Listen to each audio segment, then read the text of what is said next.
avec tout ce qu'il a écrit, avec tout ce qu'il a créé dans les champs les plus variés, est-il juste de dire que Pasolini fut avant tout un poète? Oui, il le fut, et il le fut dans le sens le plus embarrassant, et même peut-être le plus désuet que ce terme peut assumer aujourd'hui. La recherche, l'expérimentation de Pasolini, qui coïncide chez lui avec sa manière physique et aussi psychophysique d'essayer de s'en sortir des plis, de sortir des plis équivoques du monde pour y survivre, ont été, pour ainsi dire, chez lui, stylisés et osés selon ce que j'appellerais la figure du poète. Poète, et avant tout poète, c'est un poète que nous célébrons ce soir, Andrea Zanzotto, qui est né il y a 100 ans et mort il y a 10 ans, et nous le célébrons ce soir avec des poètes, d'où le titre de la soirée, en compagnie des poètes, avec des poètes venus d'Italie, Guido Mazzoni, de France, Benoît Casas, Jacques Demarque, Andrea Ingles, dont je ne sais dire s'il est de France ou d'Italie, Antonella Anedda et Valerio Magrelli, qui sont toutes et tous, pas simplement des grands poètes, mais aussi des grands lecteurs de poésie, et ils ont chacune et chacun une relation intime avec Zanzotto. Cette soirée qui nous accueille à la Maison de la Poésie, qui vous accueille à la Maison de la Poésie, s'insère dans un colloque de 3 jours, organisé, et il faut leur rendre hommage ici, et je vous demanderai même de les applaudir, par Andrea Cortellessa, Laura Topan et Giorgia Bongiorno.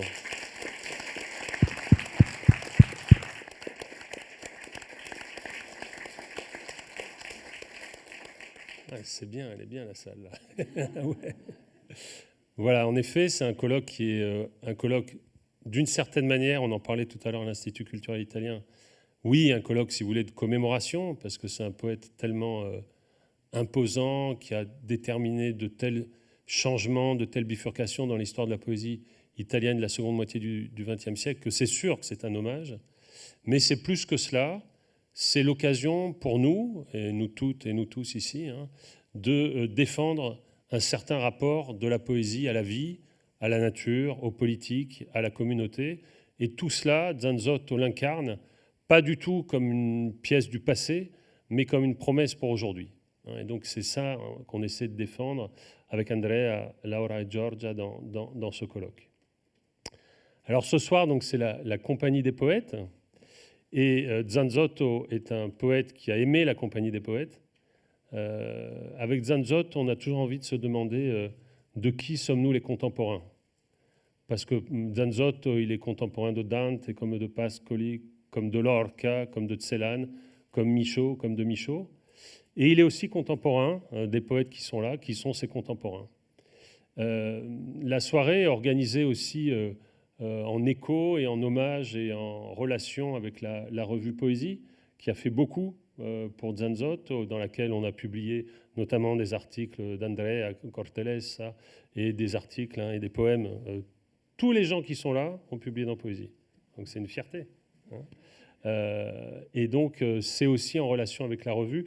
On avait notamment, je pense que vous en souvenez, ceux qui ont participé, il y en a beaucoup ici, fait un numéro, le 117-118, qui était consacré à Zanzotto à 85 ans, qui avait été un numéro important. Et donc cette soirée, c'est à la fois la soirée de la Maison de la Poésie, du colloque Zanzotto, mais aussi de la revue Poésie, et notamment de 2 amis de la revue Poésie, qui sont pour ainsi dire, ces âmes fédératrices, que sont Michel Deguy et Claude Mouchard, que vous n'entendrez pas ce soir, qui ne sont pas là, pour des raisons de santé. Mais je voulais rappeler, et je vais lire un petit texte de Zanzotto là-dessus, que Zanzotto avait été le préfacier de l'édition du volume 3 des poèmes de Michel dans la collection Poésie Gallimard. Et voilà ce que disait Zanzotto dans la traduction de Philippe Dimeo. « Aujourd'hui, mon gésir me fait mal, très cher de Guy. J'en étais presque au point de dire diem perdidi, contrairement à toi, qui aujourd'hui encore, après l'affreuse césure, il s'agit de la mort de l'épouse de Michel, pour témoigner qu'il n'est pas vrai que ni la mort ni le soleil ne peuvent se regarder en face. Honneur à toi pour avoir suggéré et osé un regard latéral qui, tout en affirmant l'ineffaçable de tout deuil vrai, et il n'est pas si nécessaire que ce deuil naisse de la brisure d'un lien de toute une vie, nous prépare, nous pousse presque à une guerre ou encore à une reddition pour pouvoir dire aussi à la mort qui se tient victorieuse devant nos yeux, lui dire avec saint Paul, mort, où est ta victoire? Évidemment, ce message de Zanzotto à De Guy prend aujourd'hui une coloration tout à fait particulière. Donc cette soirée, c'est une soirée de lecture de poèmes. On a demandé tous les quatre aux poètes qui vont lire ce soir, de lire dans leur langue, mais on lira aussi des traductions de leurs poèmes, et de dire un mot de leur relation avec Zanzotto, parce que certains l'ont côtoyé en pensée, certains l'ont connu, d'autres l'ont traduit et connu, d'autres l'ont traduit et édité. Et donc l'idée, c'était de mettre Zanzotto en mouvement dans cette relation, écrire, traduire, commenter. Alors, à toute seigneuresse, tout honneur, c'est d'abord Antonella Anedda, qui est une figure tout à fait décisive de la poésie contemporaine qu'on va entendre. Donc Antonella, si tu veux bien t'approcher du lutrin. Antonella Anedda est une poétesse dont les œuvres comptent beaucoup. Elles sont publiées, beaucoup sont publiées chez Naud. Je renvoie Historiae parce que c'est de Historiae qu'on va lire des poèmes. Et elle a aussi une activité de critique. Elle a écrit beaucoup sur les images et elle est traductrice de Jacotet. Donc son rapport au français est un rapport intime. Elle pourrait très bien lire les traductions en français, mais elle fait sa diva et donc elle va lire en italien. Voilà. Pas du tout. Bonsoir. Bonsoir, si sente. Bonsoir à toutes et tous. Pourquoi Zanzotto? Grazie di questo invito. Perché Zanzotto? Puisque il intensifie la réalité, perché intensifica la realtà, perché fa dialogare la forma con l'informe, perché inserisce sempre una scaglia di vita apparentemente triviale nella forza estatica ma completamente terrena dei suoi versi. Il motivo per cui continuo a leggerlo, a perlustrarlo negli anni dopo il colpo di fulmine con Meteo è questo suo eppure. La sua poesia vede la disgregazione, la rovina dei campi, l'orrore che devasta attraverso quello che lui chiama il progresso scorsoio, che devasta soprattutto la geografia italiana, ma dice la poesia sembra intorbidare, ma alla fine delucida quello che c'è di più aggrumato, raggrumato nella storia. Amo Zanzotto per i suoi conglomerati.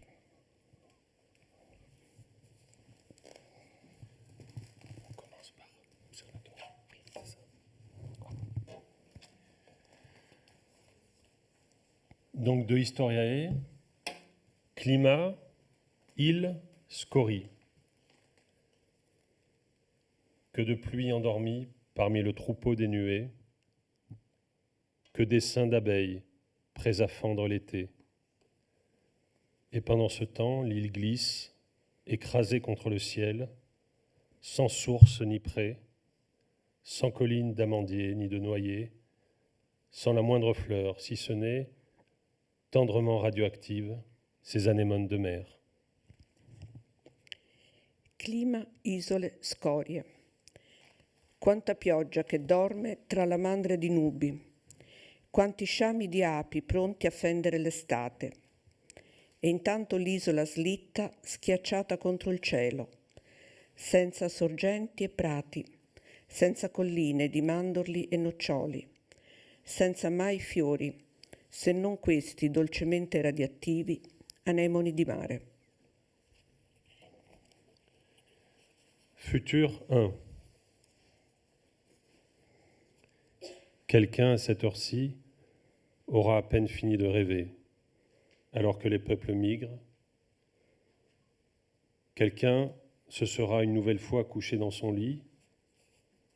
Pour quelqu'un d'autre, le matin ne deviendra jamais le soir.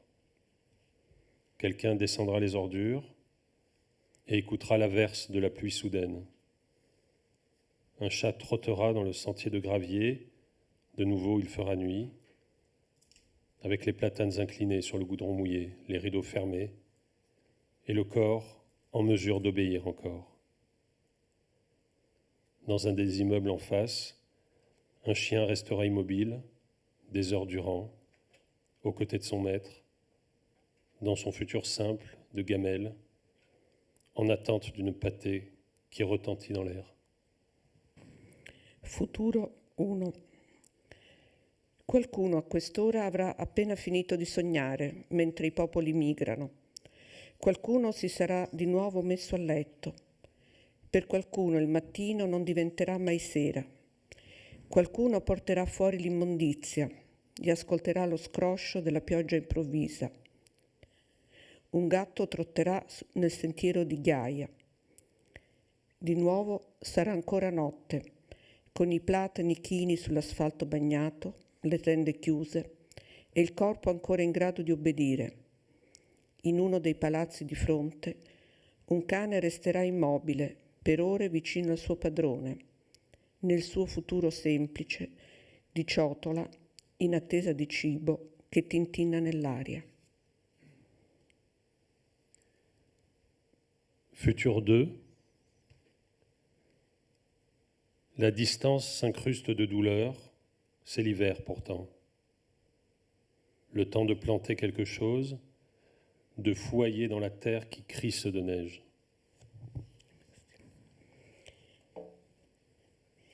Et après, on lit en logudorese.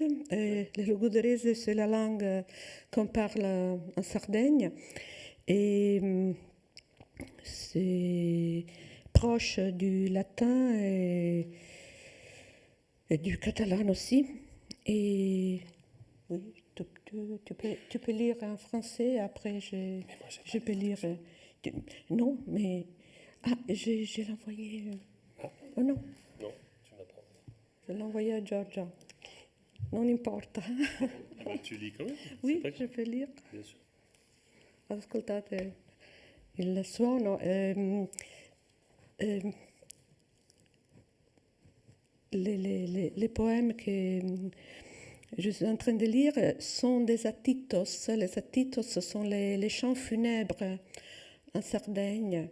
Et on chante les morts qui a été allattato, come si dice allattato? Allerito, che è stato allattato. A Salbeschida hat serradus os ogros, hat desigiato in manu, cum saboghino mudo. Tu estendas a bener bentu, sa cara tua de mortu, est forza firma et fria. E o cherzo stare sola con isse, succende suvereno, chi me sta barrado in su coro. All'alba ha chiuso gli occhi, inutilmente ha desiderato dentro il suo grido muto. Arrivi tardi, vento, il suo viso di morto è una foglia fredda e ferma. Voglio restare sola con lui e succhiargli il veleno che mi è rimasto in corpo. Est gena boche non arat prus andemas, Ziriat comente un ugessu, chi pigat a sos dentes. Hat inteso sa morte, colandoli uno ferro rugiu, sa rusigra e sa smentes, pochi stare dolore a chi non potet sanare. Ora non dice più andiamo, non ha voce, stride come il gesso che fa brivido ai denti. Ha sentito la morte passargli un ferro arroventato tra la tempia e la mente per non mi ricordo la traduzione, per fermare il dolore a chi non può risanare. Grazie.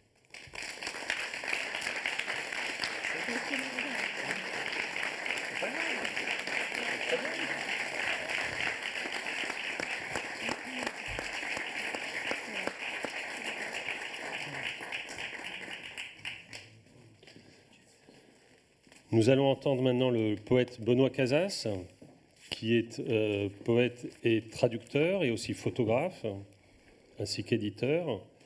Son dernier livre est Précision. Il est paru en 2019 et il avait publié l'année précédente l'agenda de l'écrit. Il a un rapport très intense avec Zanzotto, comme il va sans doute vous le dire. Merci Martin. J'ai découvert Zanzotto par hasard, en prenant le Galatée au bois dans un rayon de bibliothèque municipale. Ce n'était pas complètement par hasard, puisque c'était dans le rayon poésie de cette bibliothèque, à Caen, mais je n'avais jamais entendu parler de Zanzotto.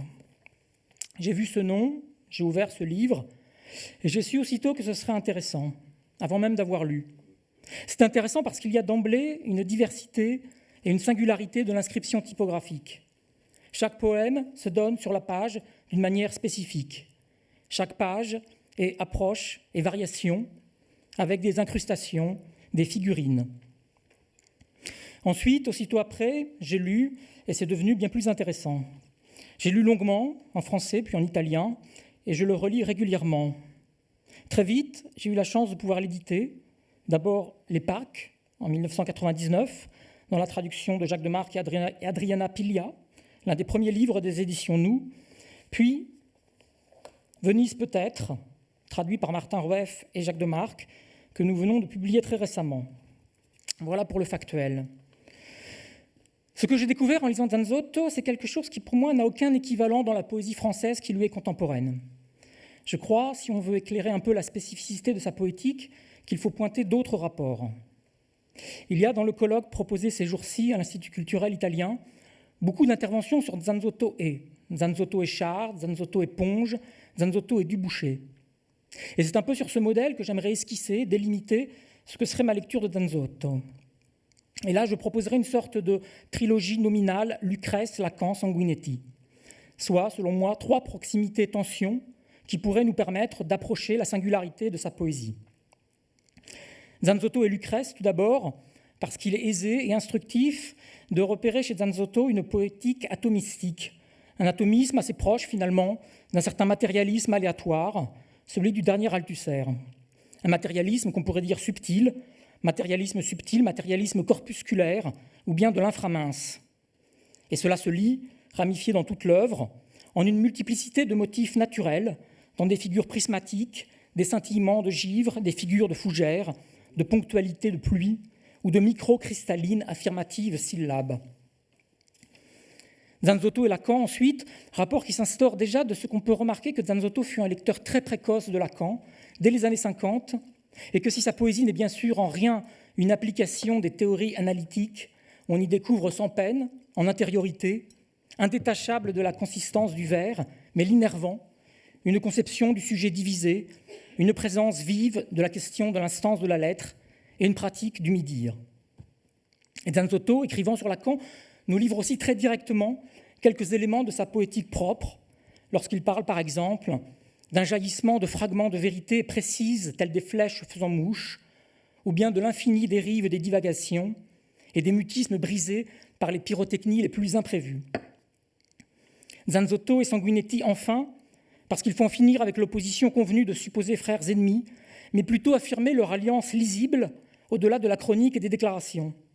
L'opposition, à la fois ancienne et très circonstancielle, s'efface devant l'évidence de leur commune inventivité expressive, devant l'évidence d'une plasticité langagière en partage, et ce, dans des proximités qui se laissent décrire. Tous deux poètes plurilingues, dans la forme endogène d'une pratique dialectale chez Zanzotto, dans la forme exogène d'une incrustation de multiplicité de langues étrangères, dans le cas des cartes postales de Sanguinetti. Tous deux inventaires de configuration de poèmes, où ils opèrent des dépliements de vers longs, sous forme de dérives et d'approches, des vers hétérogènes, qui allient souplesse et ductilité. Tous deux que je caractériserai volontiers pour conclure, et pour reprendre la figure utilisée par Sanguinetti au début de Corollaire, de poète acrobate. Voilà le synopsis. Et si je devais donner une formule conclusive, l'essentielle leçon densifiée de cette triangulation, ce serait par une sorte d'antonymie généralisée de ce passage du coup de dé de Mallarmé, il faut toujours conclure avec Mallarmé, où il est question de ces parages du vague en quoi toute réalité se dissout. Les poèmes chez Zanzotto ne sont jamais dans ces parages du vague en quoi toute réalité se dissout. Les poèmes de Zanzotto sont, à chaque fois, le lieu précis de l'apparition de chaque point de réel. Le lieu précis de l'apparition de chaque point de réel.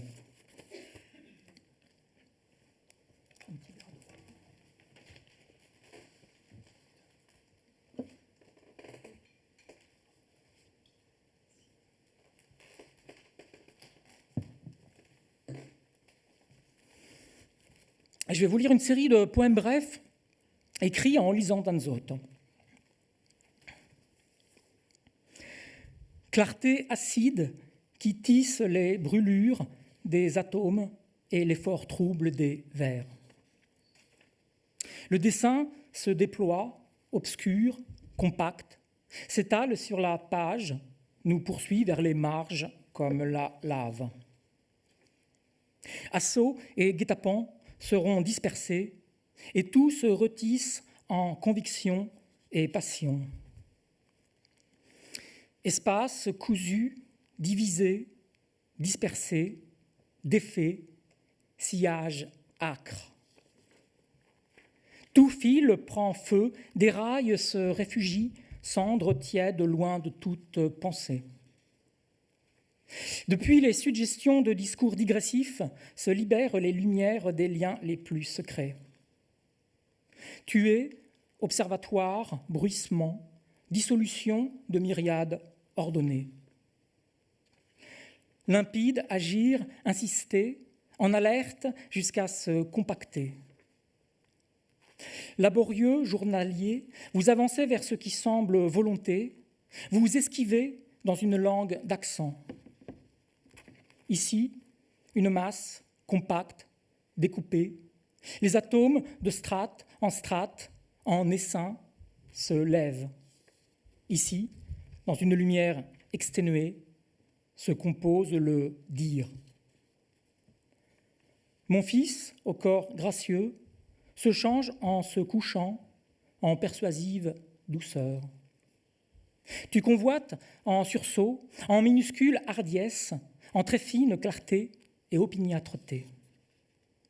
Goutte à goutte chimique, en strate, en initie de privation.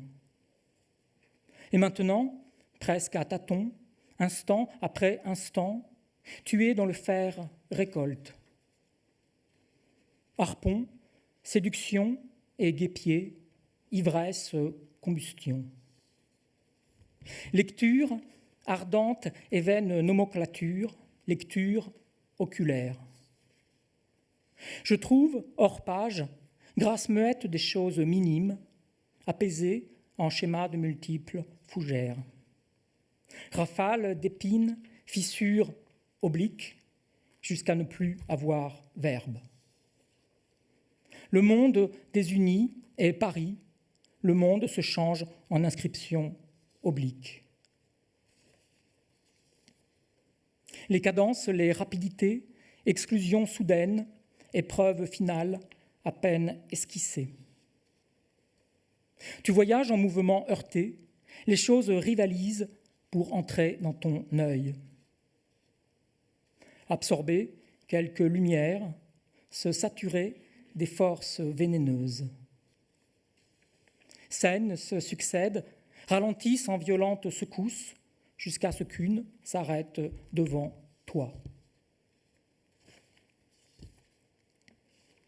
Halte en poignée de dispersion, en induction globale et sillage divergent. aventure stridente, en traces cryptiques, en assauts amers. Le très petit nombre, la scène unique, la syllabe seule.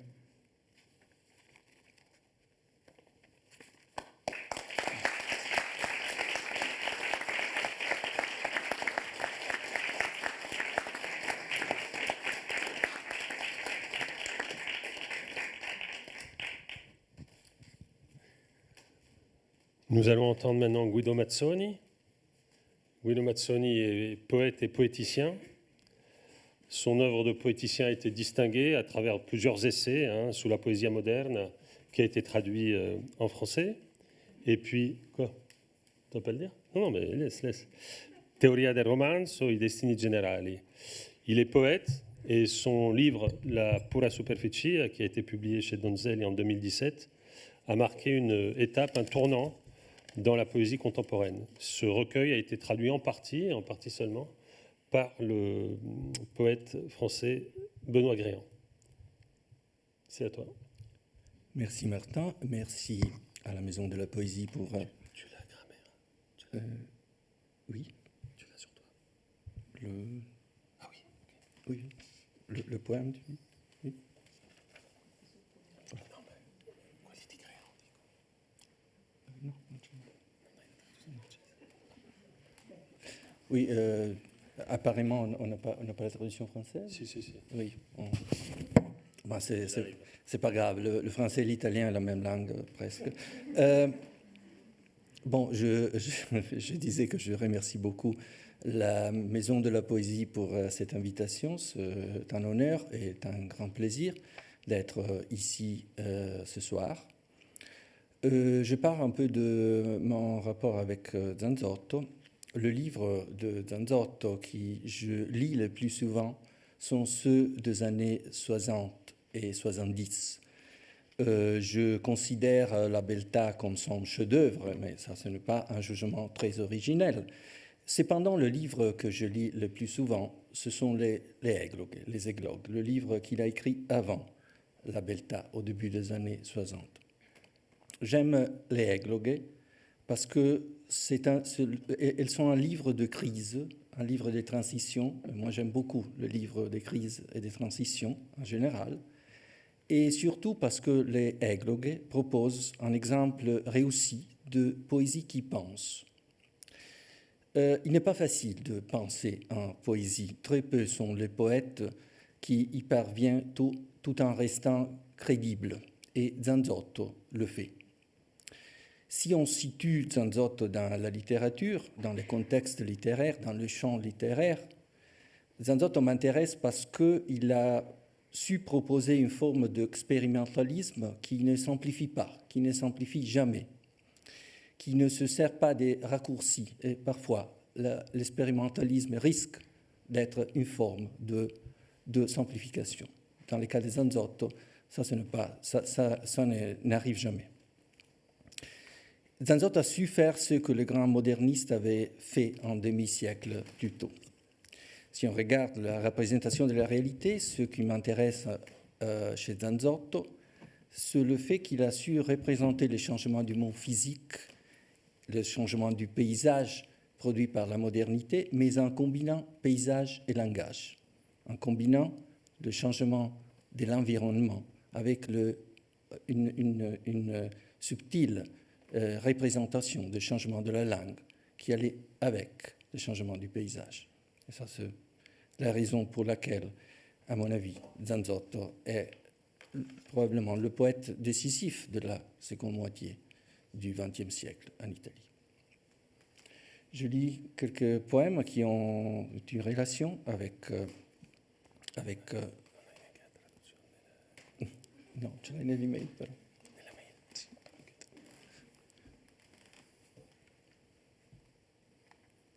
On a un petit problème technique, mais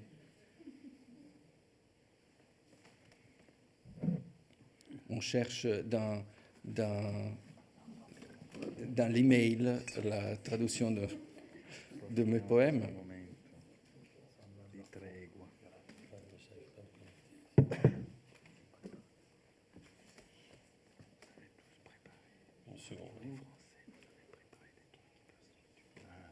Voilà, moi je l'ai trouvé.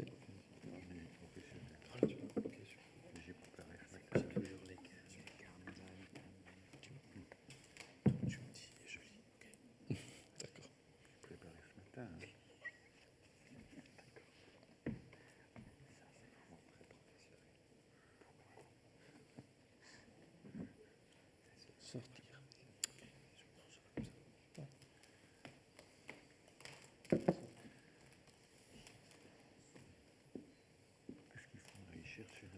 Sortir.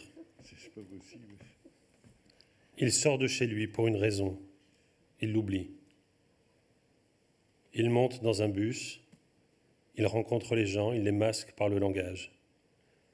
Il dit « étudiant de province », tatoué, philippin, pour ne pas voir l'étudiant, la femme tatouée, le philippin. Puis il est emporté par les phrases absurdes, les mains coloriées, comme animaux oniriques, comme oiseaux tropicaux, l'anarchie des autres. Depuis quelques années, les choses me tombent dessus sans protection. En rêve, je vois dents brisées, points de suture, rats coupés en deux, entre l'oreille et la mâchoire, qui discutent entre eux. Souvent, quand vous parlez, moi, je ne vous écoute pas. Je m'intéresse davantage aux pauses entre les mots. J'y lis un malaise qui dépasse la psychologie, quelque chose de primaire. La tatouée descend avant de devenir humaine. La vitre multiplie les détails. Un moment, le philippin signifie quelque chose, puis il essaie les sonneries. Son bruit m'hébète intérieurement, je voudrais le frapper. J'étais sorti acheter une de ces ampoules LED de nouvelle génération, de celles qui ne grillent pas, une paire de ciseaux, des fruits, une pastèque. J'ai écrit un texte qui ne tend à rien. Il veut juste être là, comme tout le monde. J'ai écrit un texte qui reste en surface. Uscire. Esce di casa per una ragione, la dimentica. Sale su un autobus, incontra le persone, le scherma col linguaggio. Dice studente fuori sede, tatuata, filippino, per non vedere il fuorisede, la donna tatuata, il filippino. Poi viene travolto dalle frasi assurde, le mani colorate come animali onirici, come uccelli tropicali, l'anarchia degli altri. Da qualche anno le cose mi vengono addosso senza protezioni. In sogno vedo denti rotti, punti di sutura, topi tagliati in due tra l'orecchio e la mascella che discutono fra loro. Spesso quando parlate io non vi ascolto, mi interessano di più le pause fra le parole, ci leggo un disagio che oltrepassa la psicologia, qualcosa di primario. La tatuata scende prima di diventare umana, il vetro moltiplica i dettagli. Per un attimo il filippino significa qualcosa, poi prova le suonerie. Il suo rumore mi ottunde internamente, vorrei colpirlo. Ero uscito per comprare una di quelle lampadine a LED di nuova generazione, di quelle che non si bruciano, un paio di forbici, la frutta, un cocomero. Ho scritto un testo che non tende a nulla, vuole solo esserci, come tutti. Ho scritto un testo che rimane in superficie. Lì, 4 surface. Troppo lunga, però devi leggere più rapidamente.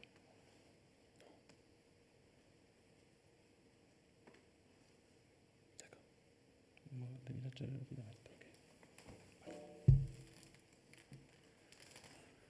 4 surfaces. Les autres, en tant qu'êtres extérieurs, surfaces ou corps. Dit je, par contre, n'a pas de corps, ne voit que ses propres mains, les regarde comme des prothèses. Observe les autres tandis qu'ils tiennent leur vie intérieure dans les visages, découvrent avoir un visage seulement sur les photos. C'est obscène d'être exposé, d'être une chose. Moi, cette voiture, la vitrine du coiffeur, le sachet de chips sur le trottoir de la rue Gallia. La deuxième surface, c'est la perception. La façon dont elle crée un niveau de réalité en simplifiant.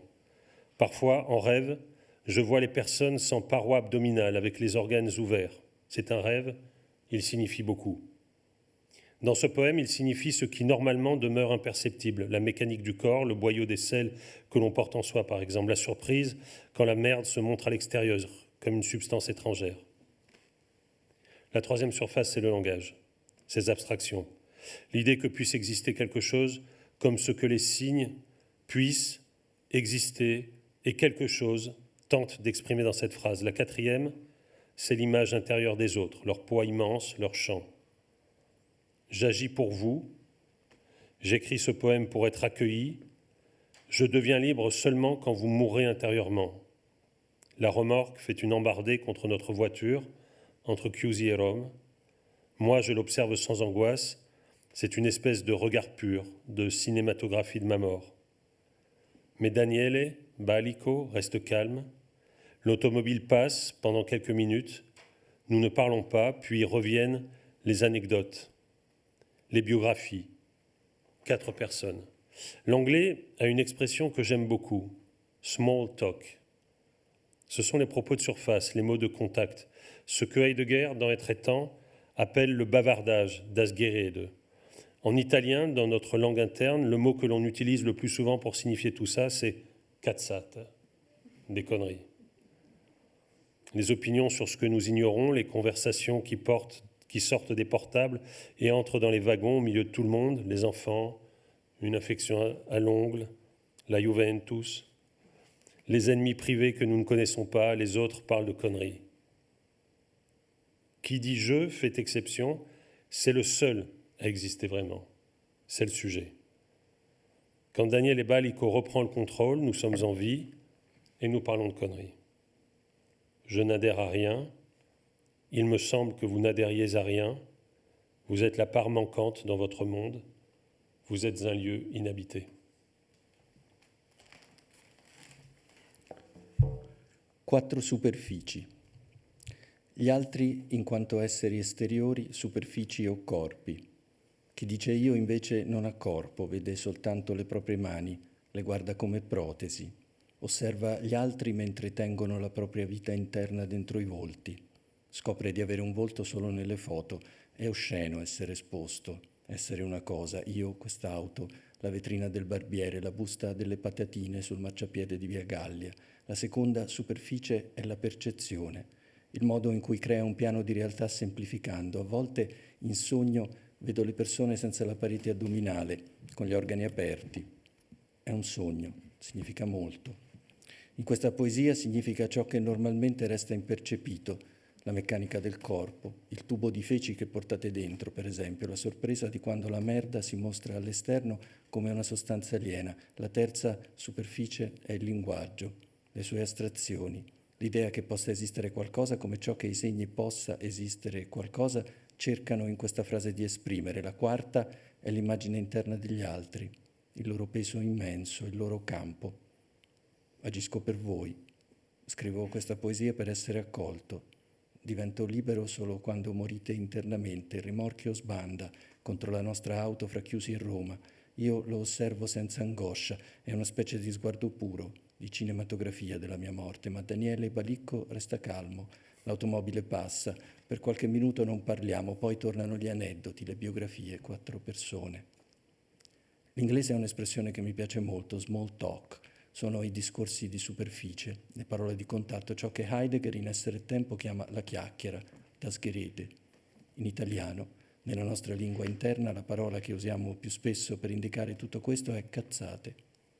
Le opinioni su ciò che ignoriamo, i discorsi che escono dai cellulari e entrano nei vagoni in mezzo a tutti, i figli, un'infezione all'unghia, la Juventus, i nemici privati che non conosciamo gli altri parlano di cazzate. Chi dice io fa eccezione. È l'unico che esista veramente, è il soggetto. Quando Daniele Balicco riprende il controllo siamo vivi, parliamo di cazzate. Non aderisco a nulla, mi sembra che non aderiate a nulla, siete la parte che manca nel vostro mondo, siete un luogo inabitato. Merci.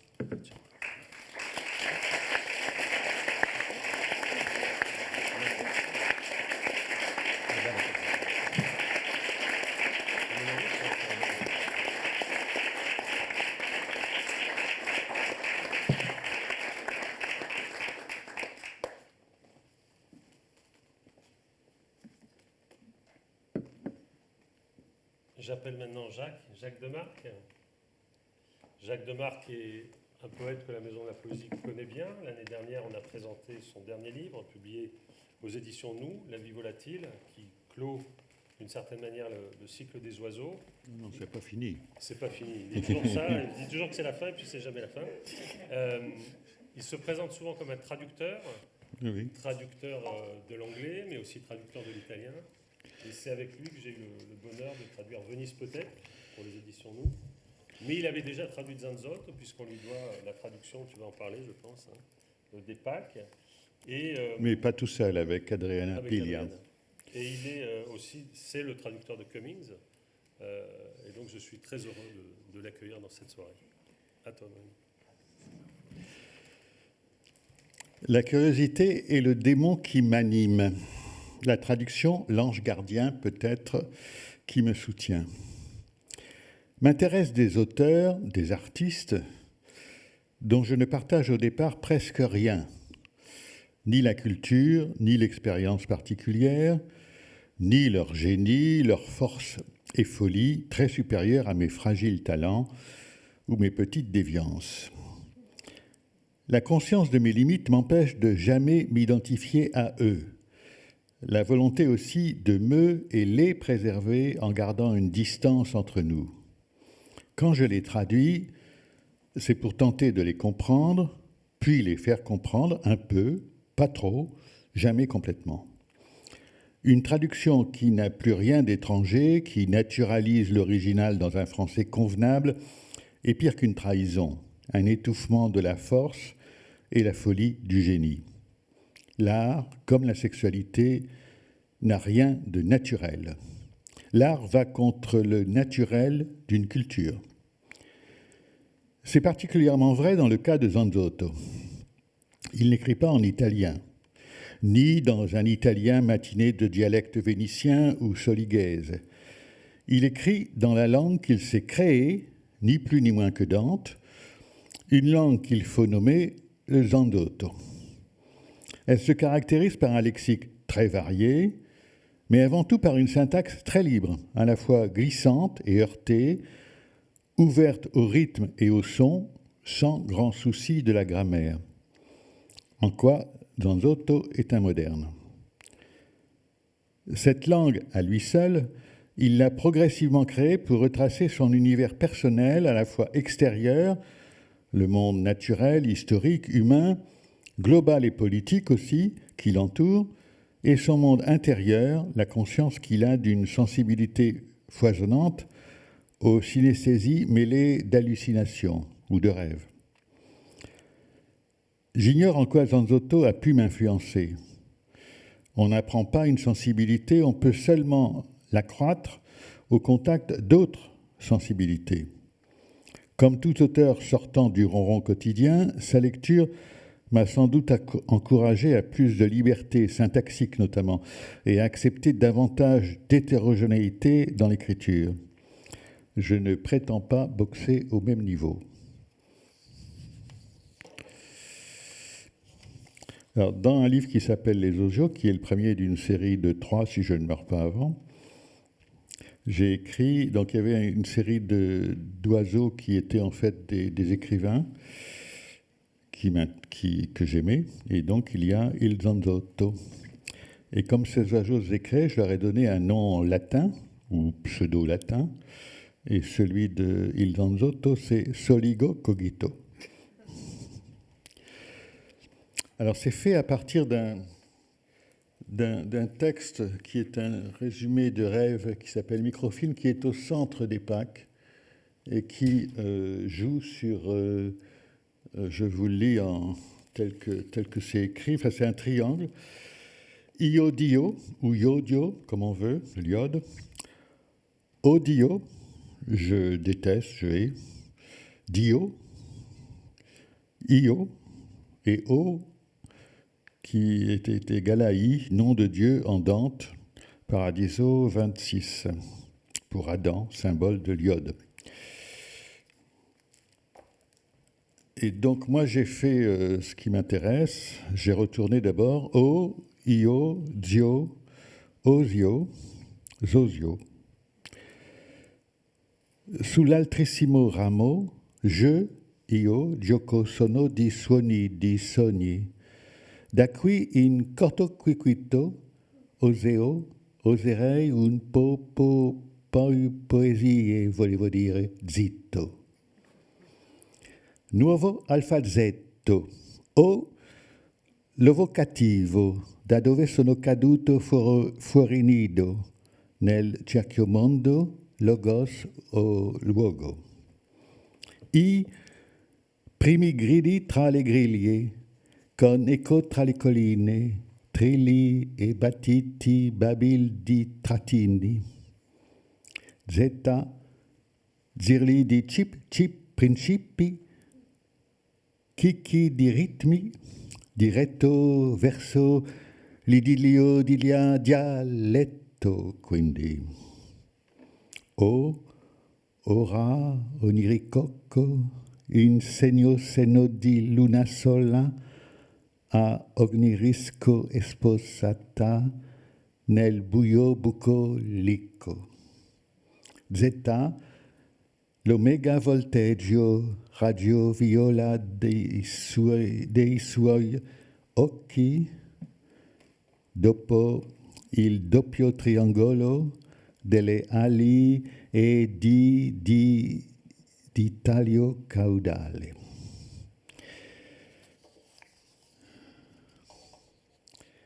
Et puis dans un livre en cours, qui est un roman, mais un roman en poème.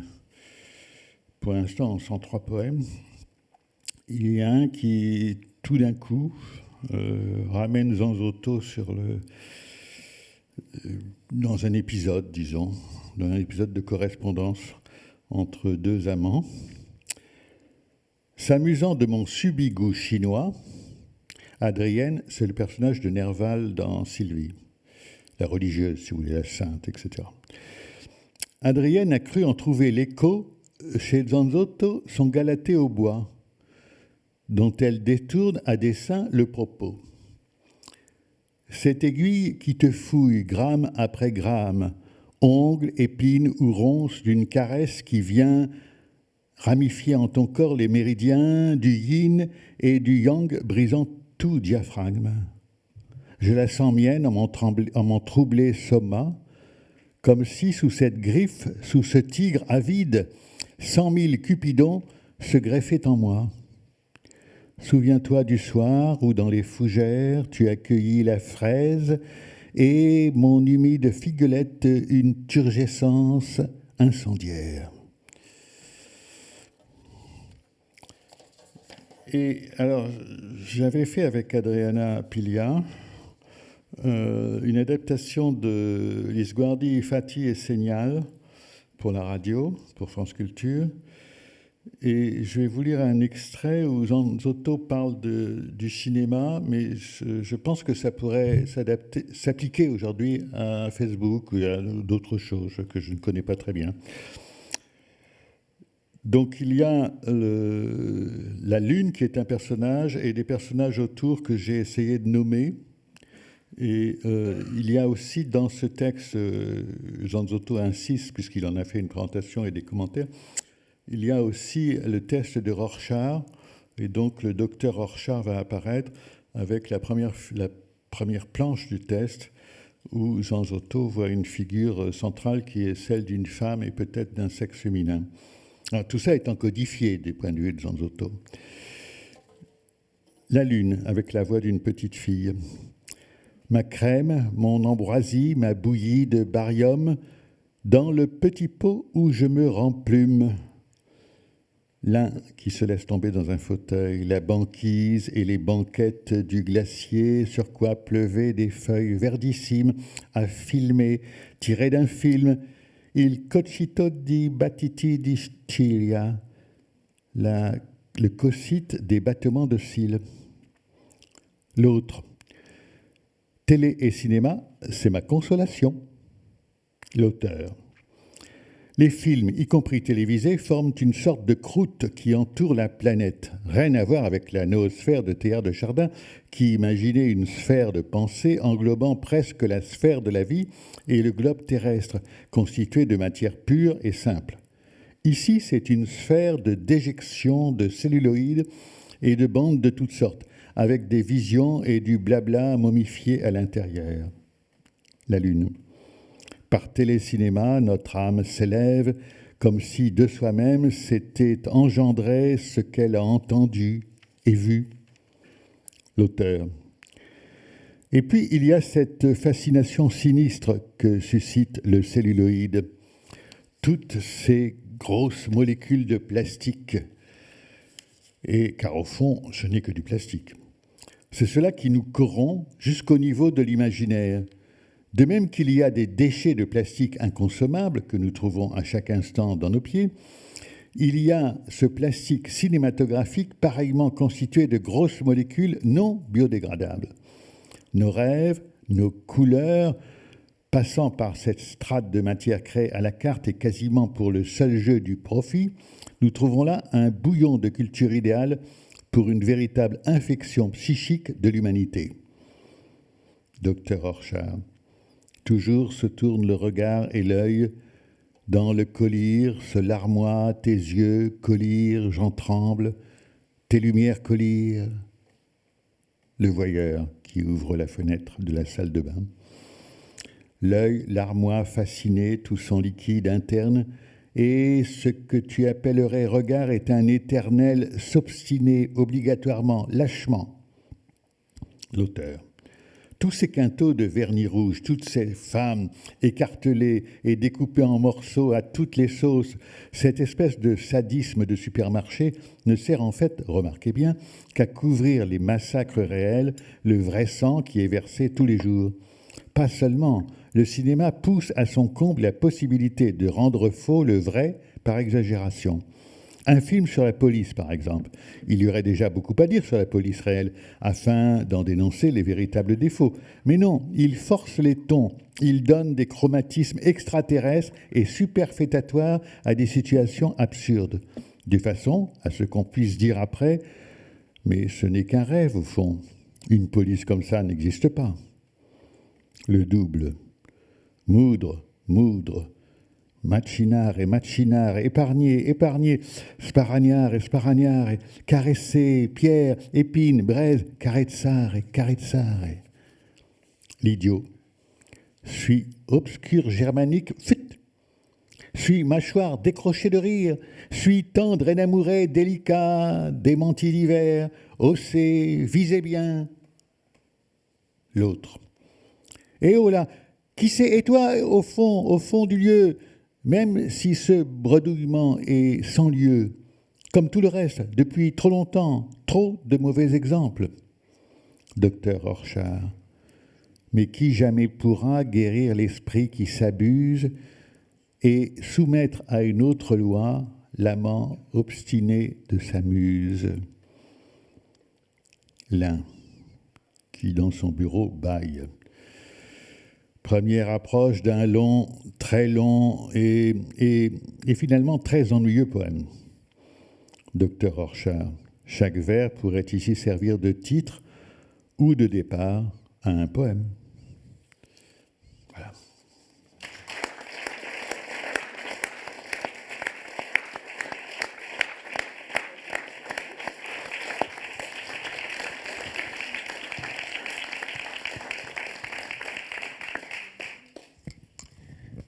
Merci Jacques. C'est au tour d'Andrea Inglese de nous dire et son rapport à Zanzotto et de nous lire ses poèmes. Andrea est poète, romancier, essayiste. Il est l'auteur aussi de recueils de poèmes, de livres de poésie importants, dont La Distrazione, qui a été publié chez Lucas Ossella en 2008, mais aussi d'un livre qui a été traduit en français, Lettere alla reinserzione culturale del disoccupato, qui a été traduit chez nous.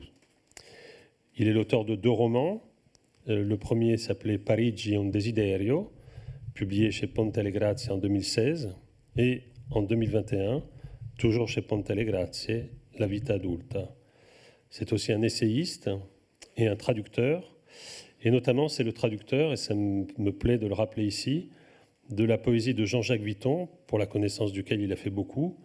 Il a publié en effet en 2009 chez Metauro un livre important, non seulement de traduction, mais aussi de commentaires de l'œuvre de Vuitton, Il commento definitivo, Poesia 84, 2008. C'est à toi. Merci Martin.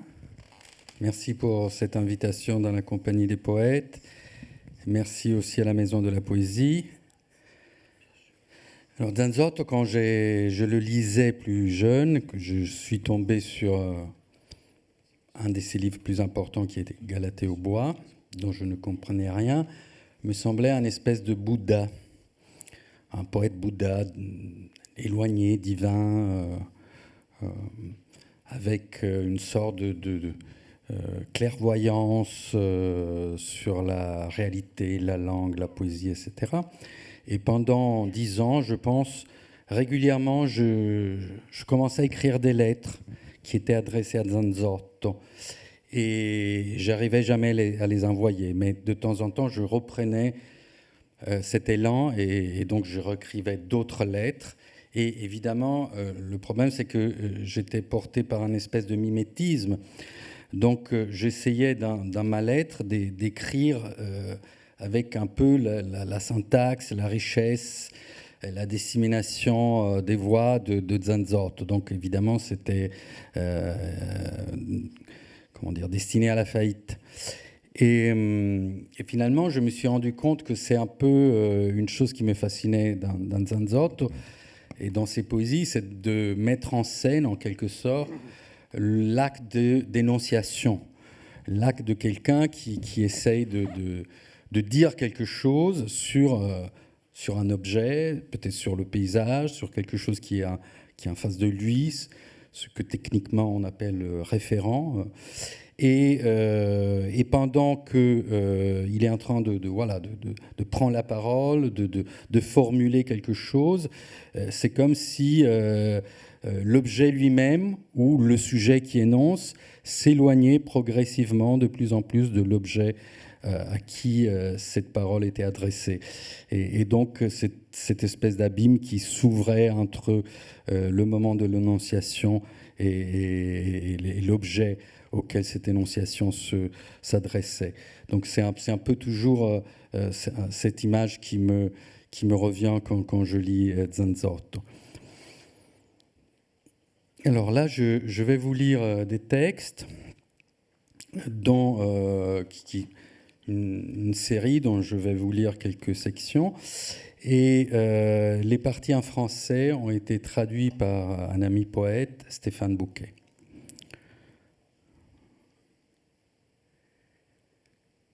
Mi rimangono poche cose da dire adesso che sono adulto.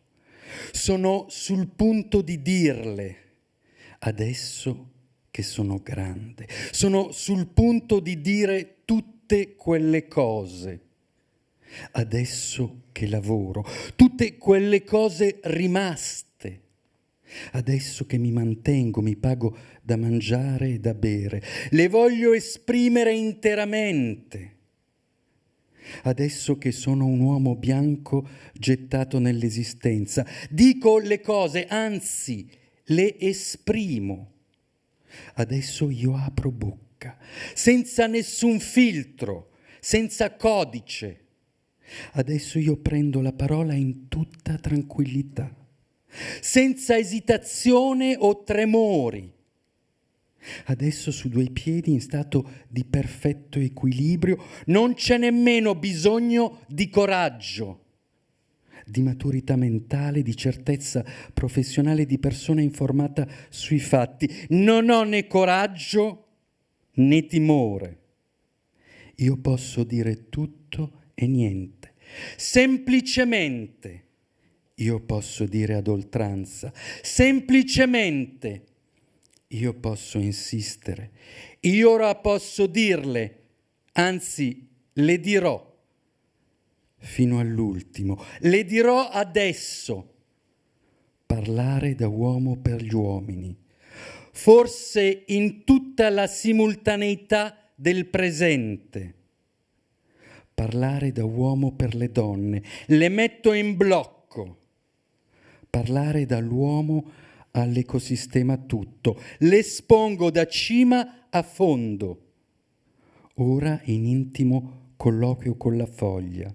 Sul piano mobile immane del presente. Ora io che le parlo alla foglia, non voglio aspettare più. Alla foglia velenosa di oleandro sono rimaste poche cose. Alla foglia profumata di alloro, inutile aspettare ancora. Al coleottero che divora il rosmarino, inutile aspettare che non ci sia più niente da dire. Ai vermi che dissodano.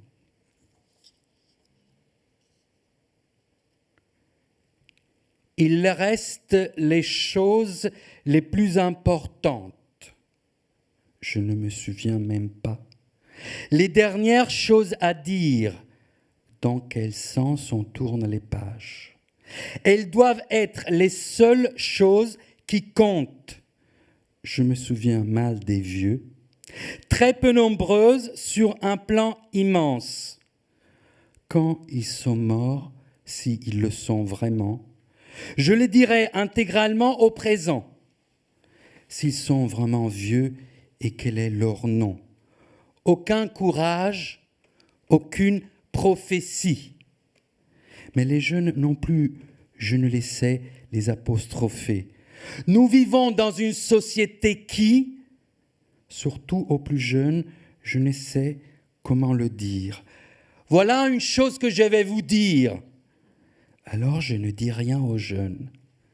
Une des seules choses qu'il me reste à dire. Alors je ne dis rien aux vieux.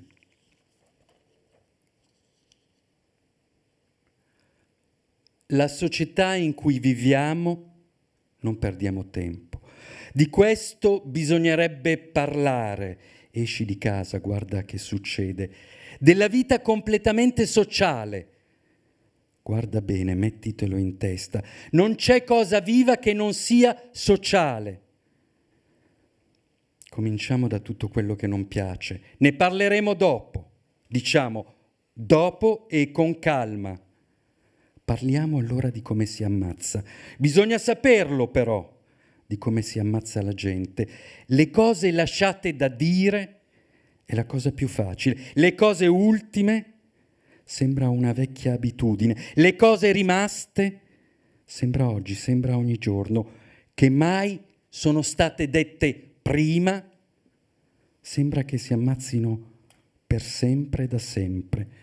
Che uno ha sempre rifiutato di dire, una facilità, una bellezza, perché prima ne ha dette sempre altre, quando vuoi è tutto pronto, perché era più facile dire il resto. C'è tutto quello che serve, tutto quello che si è detto, c'è un bastone, un coltello, il grande resto delle cose dette prima, anche a mani nude, a calci, un resto estremamente grande. È incredibile come l'uomo lo sappia, che è venuto sempre prima di tutto. Ogni volta ammazza con perizia. Quel resto non vale niente. Ammazza come avesse studiato l'assassinio. Sono tutte le cose prima, le cose facili. Come se ammazzare fosse uno scherzo. Ma le ultime, uno si alza dal letto per mettersi a farlo. Quelle non sono mai state dette. Non ci aveva neppure pensato.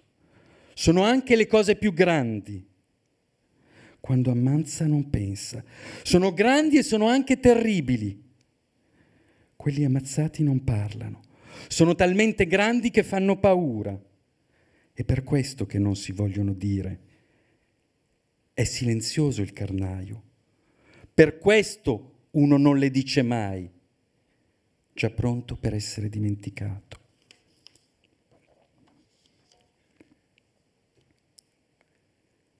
Parce qu'il ne parvient pas à les comprendre, les choses. À la fin, on parle du temps. C'est simple. À la fin, c'est forcé.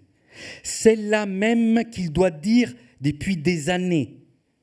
Ça revient, recommence, arrive encore, disparaît. Depuis le mutisme de sa naissance. Je parle des minutes, je parle des modernités. Toutes ces choses accumulées, alors qu'un alphabet, à chaque minute, il y a ces modernités immenses. Les vieilles choses,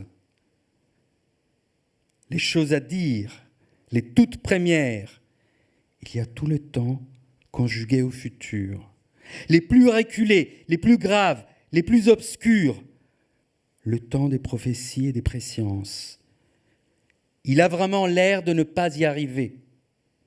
Les fausses anticipations, les prévisions sanglées, ce n'est pas la peur, mais la difficulté.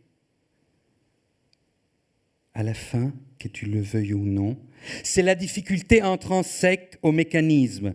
C'est le temps qui parle. Par trop ancien, désormais suspendu.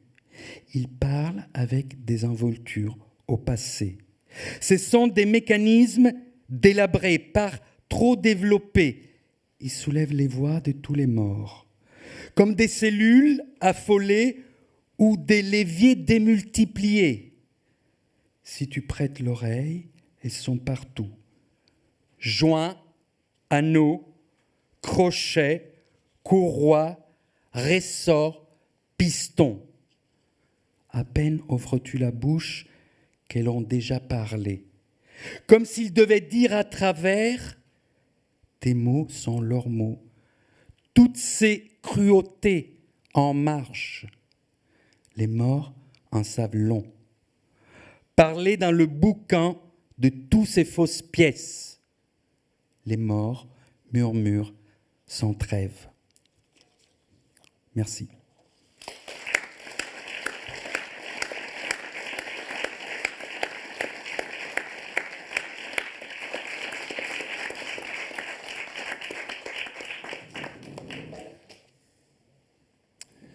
Voilà, je dois faire un exercice qui n'est pas facile. Je devrais me glisser dans le corps et la voix de Sophie Loiseau, la poétesse qui devait être là et qui, comme on dit maintenant avec une expression qui n'est pas sans charme, est qu'à contact. Et donc elle n'est pas là. Et donc elle m'a envoyé un mail en me demandant, je vous le lis, puisqu'il vous est destiné. Martin, voilà les poèmes que je souhaitais lire ce soir. Ils sont tous issus de La Beauté, qui est mon livre de Zanzotto. Tu liras pour moi Zanzotto, Au Monde, bien sûr, et les premières prophéties. Donc je vais lire de la part de Sophie 2 poèmes de Zanzotto, tirés de La Beauté, dans la traduction de Philippe Di Meo. Et ensuite, last but not least, Valerio Magrelli. Au monde. Monde, sois et sois bon. Existe bonnement. Fais que, cherche à, tends à, dis-moi tout, et voici que je renversais, éludais, et toute inclusion n'était pas moins efficace que toute exclusion. Allez, mon bon, existe. Ne te recroqueville pas en toi-même, en moi-même. Je pensais que le monde ainsi conçu dans ce superchoir, super mourir, le monde ainsi adultéré, était seulement un moi, mal décoconné, que j'étais indigeste, mal imaginant, mal imaginé, mal payé. Et non pas toi, mon beau, pas toi, saint et sanctifié, un peu plus loin, de côté, faisant sorte d'ex, de hop, zistéré. Et au-delà de toutes les prépositions connues et inconnues, et quelques chances, fais bonnement, un peu, que joue le mécanisme. Allez, mon beau, allez, allez, Munchausen. Et j'ai le plaisir de lire du livre des prophéties, les prophéties de Nino. Nino est un des personnages clés de notre livre aussi, Venise peut-être, et donc je lis la 3e, prophétie 3. Les prophéties de Nino. Qu'est-ce que tu me fais écrire, Nino ? Et nous ne savons pas si aujourd'hui tout ceci peut se prévaloir d'un sens, fût-il minimal. Nino, la plus belle prophétie ne peut éclore que dans les clinamènes de Dole, où toi, duc de droit divin et d'universelle investiture, tu scrutes les arcanes du temps, de la nature, et ceux qui davantage importent, des cieux eux-mêmes. Tu tires ton vin, car tes vignes confinent seulement avec la voûte étoilée le touffu des faisans intincelants. Toi, ici, prévois les tempêtes et les neiges du lendemain. Ici, le pourcentage du lait et du froment, ici, misère et splendeur. Mais la vague des pommes dépose toujours le meilleur d'elle-même dans tes cours. Des fourrages quadrifoliés surchargent ses fenils, tes raisins, tes pampres, tes sarments. Il n'est lumière qui de leur vivant les vainque, ni vent, ni humeur de terre. Off limits, l'allitération, la peine.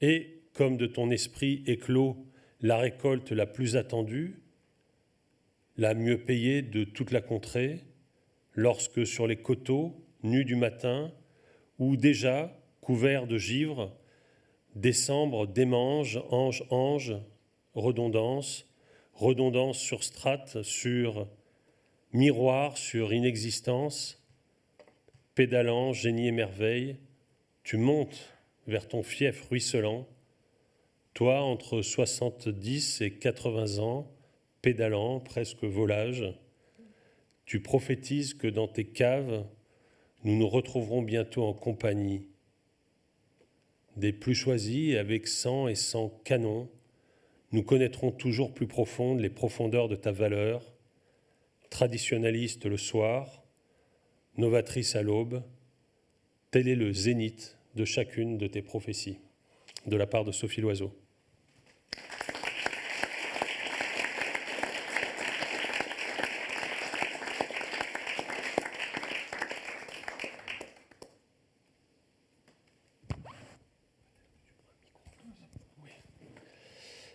Et donc maintenant, comme je l'annonçais, pour clore notre soirée de lecture, des lectures et des impressions de Valerio Magrelli, qu'il est à peine la peine de présenter ici. Valerio Magrelli est un poète tout à fait considérable et considéré depuis son recueil Ora serata retinae et jusqu'à ses derniers recueils. C'est un poète qui est aussi un narrateur et un essayiste, très suivi et très considéré. Et ce matin, il a fait une conférence consacrée au rapport entre Mallarmé et Artaud chez Zanzotto. Il a publié aussi un certain nombre de textes métapoétiques et notamment des textes importants sur la traduction. Merci. Ça marche ? Peut-être ça marche. Voilà. Peut-être. Bonsoir. Je n'ai pas grand-chose à ajouter par rapport à ce que je dis aujourd'hui et à ce qu'ont dit mes amis. Je voudrais seulement parler de Zanzotto en tant qu'auteur de prose. Voilà.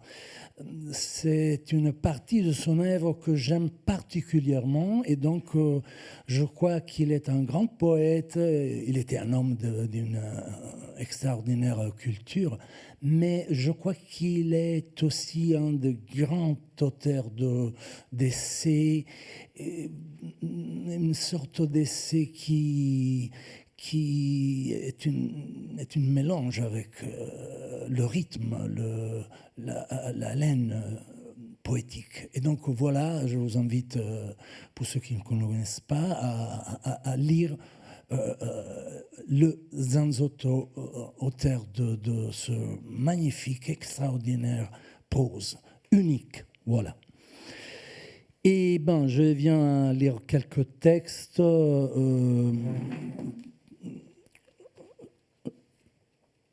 Voilà. On va partir à... On part là. Merci. Musique. Sonate que me veux-tu, Voilà. Bernard de Fontenelle. Musique, musique, que me veux-tu? Quel corps est en train de se former le long de ta chaîne de molécules? Quelle trace suis-je en train de suivre pendant que je cours derrière les notes, comme derrière des miettes, laissées par quelqu'un pour rentrer chez lui?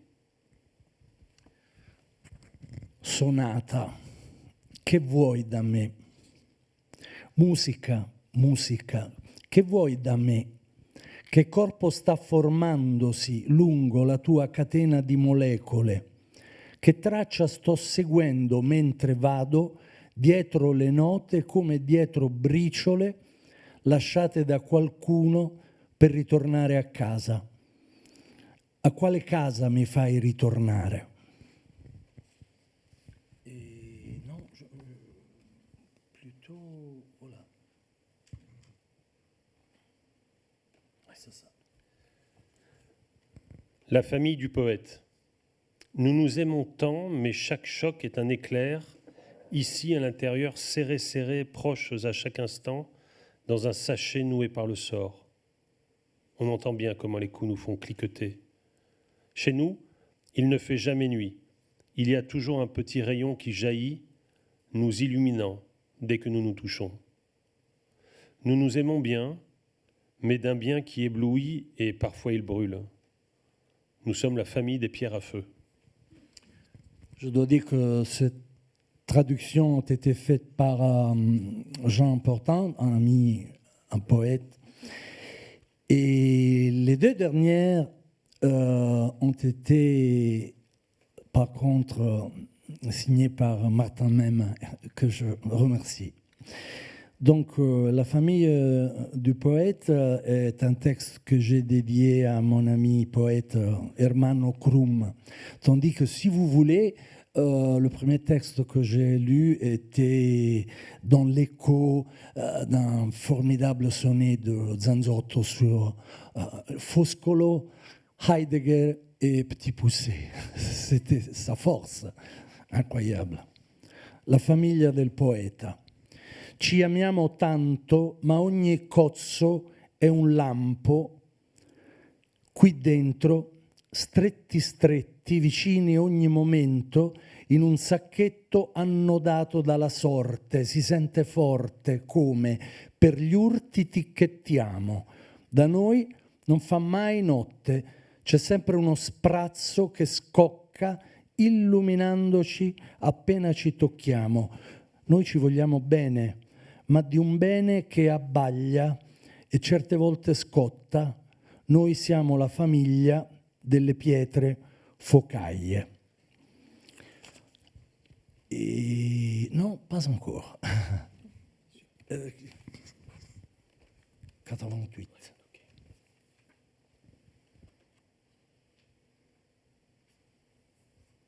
Voilà, les deux. Jeunes sans travail. Jeunes sans travail avec d'étranges portefeuilles dans lesquels glisser de l'argent qui n'est pas gagné.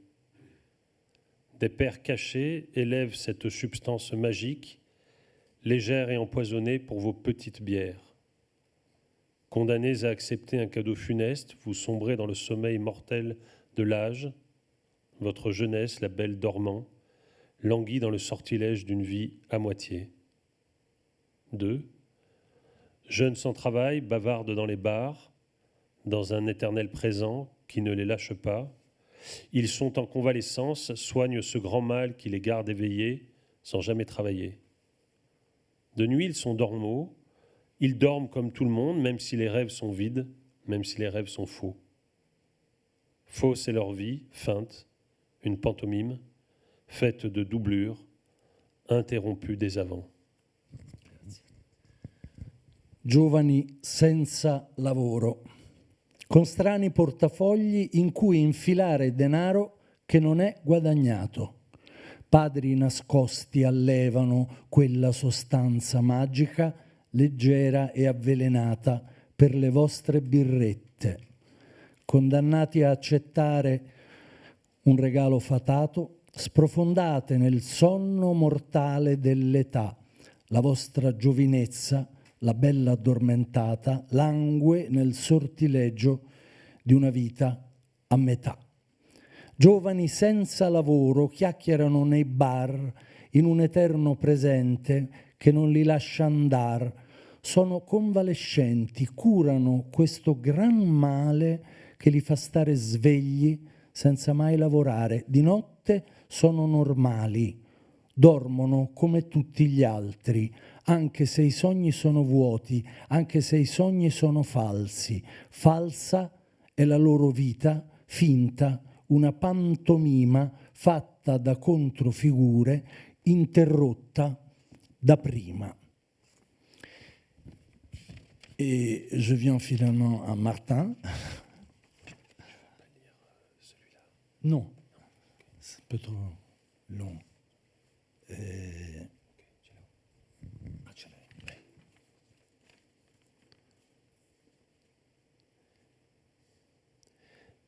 Quel sourire béat je ne fais pas sur la photo. Le voyage est sur le point de commencer et je plaisante avec mes amis. Dans une demi-heure, je vais tomber, me casser l'épaule et je serai opéré 2 fois. Mais quel sourire je ne fais pas sur la photo. Résigné, heureux, imbécile. Parce que lorsqu'on va bien, on a toujours l'air d'imbécile. Une photo quelconque, une histoire quelconque, les tendons comme des vers longs et fragiles. Nous sommes faits de verre soufflé. La seule bonne chose, c'est dans le souffle qu'elle se trouve. Che sorrisone faccio nella foto. Sta per iniziare la gita e scherzo con gli amici. Tra mezz'ora, cadendo, mi romperò una spalla e poi sarò operato per 2 volte. Ma che sorriso faccio nella foto, arreso, felice, imbecille. Perché se stiamo bene abbiamo sempre l'aria da imbecilli. Una foto qualsiasi, una storia qualsiasi, tendini come versi lunghi e fragili, siamo fatti di vetro soffiato, l'unica cosa buona sta nel soffio.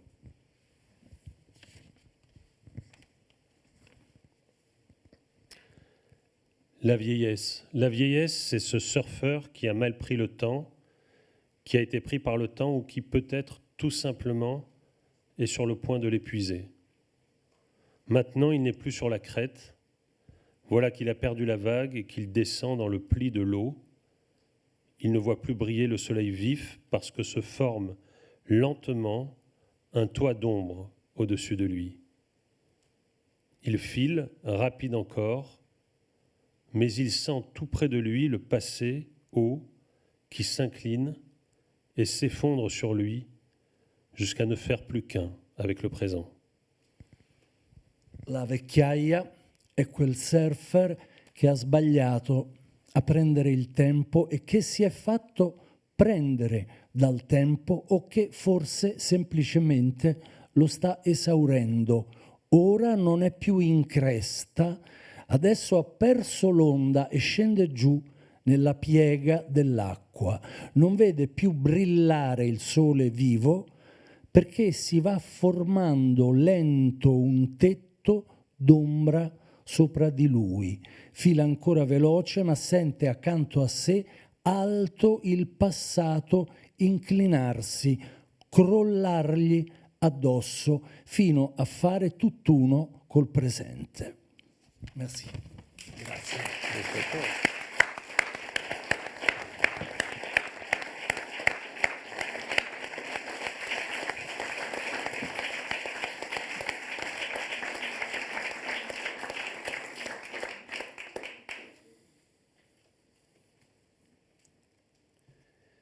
Bien, et pour nous séparer, les derniers mots seront donnés à Andrea Zanzotto dans un très beau poème qui figure désormais dans Congommerati et dont je ne vais lire que la traduction.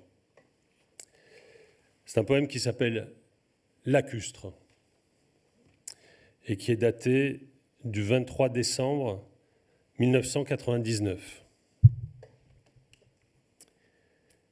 Et quand je finirai le poème, ça sera fini. Vous pourrez rentrer. Non, je vais d'abord remercier, vous demander d'applaudir, comme ça, le dernier mot. Guido Mazzoni.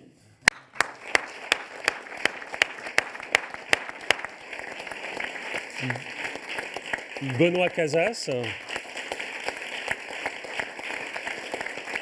Jacques Demarque. Andrea Inglese. Antonella Neda, Sophie Loiseau et Valerio Magrelli. Sacrement, sacrement danger, qui se fait de paix, de gemmes sombres, ou nacre la plus sombre, et qui n'est plus danger, mais pour d'autres, certes, l'est encore. Vague gelée en pierre bleue, là vers les bas-fonds du lac qui fut éternel, qu'il est, et le sera, du lac jamais las de se livrer, en gouffre sombre, vierge d'absence la plus pure. Ô petit pont, ô mille pieds fragiles pour l'abord de barque qui dans le feu, presque enfoui du soir, qui dans l'albumène et l'ébène de l'atmosphère s'avance incertaine dans la glace des fonds. Alors tout l'être varié, le crépitant fixe de perles noires du lac nous assaille et nous encercle, comme pour des départs vers des mondes supérieurs, d'inventivités hivernales, turbides, ce frémissement bloqué et vivant pourtant apeuré, quand voilé d'antinomies torves, quand nourri de turbides euphories. Le voilà, notre ralliement de la quiddité, jamais plus animé ou animal, ni végétal, ni austral, ni boréal. Pris dans le sacre du verre, sacre de nacre, sacre de vent, seigneur des 5 passerelles avec vos jambettes si justement fillettes, que véritable station de transmission au cosmos, source du véritable lac perle et de son ciel entêté dans le dernier souffle de rouge. Messages et rayons noirs pour trous noirs, vers outre-tombe, vers cimetière, ou plus peut-être, à distance, faite de tabous. Et pourtant, vous nous rendez heureux, moi tournoyant dans le noir, n'errant heureux, dépoulpé des dernières ou avant-dernières images, de tout imaginaire ou symbolique par toi, lac dépassé. Et dans le roulé-boulé des zéros de l'an 2000, couchant adouci, agglutiné d'infini.